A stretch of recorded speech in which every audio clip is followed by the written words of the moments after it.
हरे कृष्णा। श्रीमद् भगवद गीता अध्याय 3 श्लोक संख्या 12।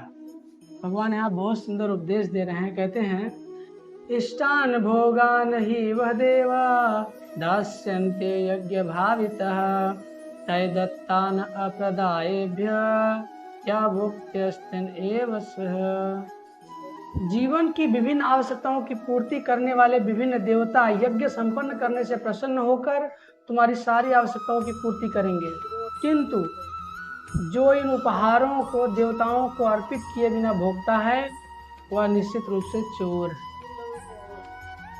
तो कहीं हम भी तो चोर नहीं हैं भक्तों, है ना?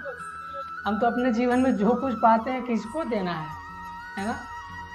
भोग लेना है, जो भी है पहले अपने खाओ, बाद में देखा जाएगा। आज समाज में इतना कलमश हो गया है कि देवी देवताओं को कुछ भी अर्पित किए बिना हम खुद खा लेते हैं। कितने ऐसे घर होंगे जिनके घर में मंदिर भी नहीं होगा, एक फोटो भी नहीं होगा। नितांत तमोगुणी मांसाहारी लोग रहते हैं आजकल घरों में। भगवान बताते हैं कि कुछ देवता अधिकृत किए गए हैं जो आपके यज्ञों को स्वीकार करेंगे। जैसे तमोगुणी व्यक्ति कोई है, उनके लिए देवी काली की उपासना करने के लिए बताया गया है ना। कोई सतोगुणी व्यक्ति है, उनके लिए भगवान विष्णु की उपासना बताई गई। तो ये क्या है, जितने भी देवी देवताओं की उपासना बताई गई वो धीरे धीरे आत्म साक्षात्कार के मार्ग में आगे बढ़ने के लिए। ऐसा नहीं है कि हमें उसमें आकृष्ट होना है, एक एक कदम आगे बढ़ना है। कहीं ना कहीं हमें आगे बढ़ने का प्रयास करना है। मेन प्रयोजन है, हमारे जीवन में जितनी भी सुख सुविधा हमें दी जाती है वे देवताओं के माध्यम से ही मिलती है, लेकिन देने वाले कौन है? भगवान स्वयं। स्वयं भगवान ही देते हैं, बस माध्यम देवी देवताओं को बनाते हैं। जैसे हमारे घर कोई लेटर आता है, वो लेटर हमारा है, भेजा सरकार ने, लेकिन देता कौन है? डाकिया है ना।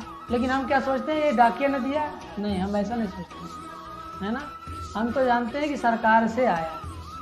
तो ऐसे ही हमें सोचना है कि भगवान ही हमें दे रहे हैं, बस माध्यम किसी और को बना लिया।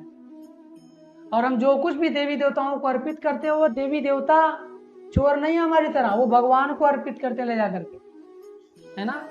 जैसे एक छोटा सा बालक, उसको कुछ दो तो अपने माता पिता को ले जा करके देता है, फिर माता पिता उसी को खिलाते हैं, लेकिन देता है तो माता पिता प्रसन्न हो जाते हैं। इसी प्रकार से भगवान ने हमें क्या नहीं दिया है?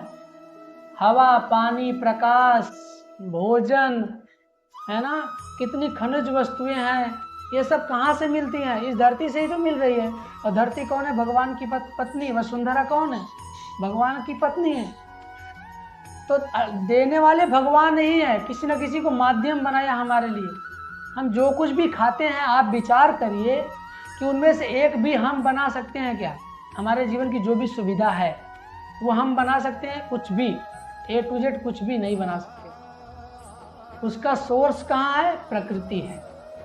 प्रकृति से ही हमें मिलता है। हम उसको थोड़ा सा इधर उधर तोड़ मड़ोड़ के पेश कर सकते हैं, है ना, कुछ उसका प्रारूप बदल सकते हैं, लेकिन पैदा नहीं कर सकते। तो सुविधा देने वाले कौन है? भगवान। भगवान ही सुविधा प्रदान करते हैं, लेकिन माध्यम बनाते हैं देवी देवताओं को, है ना। तो ऐसे भगवान की, ऐसे देवी देवताओं के लिए यज्ञ करना चाहिए। यज्ञ का प्रावधान है, विधान है, और बिना यज्ञ के कोई प्रसन्न होने वाला नहीं, है ना।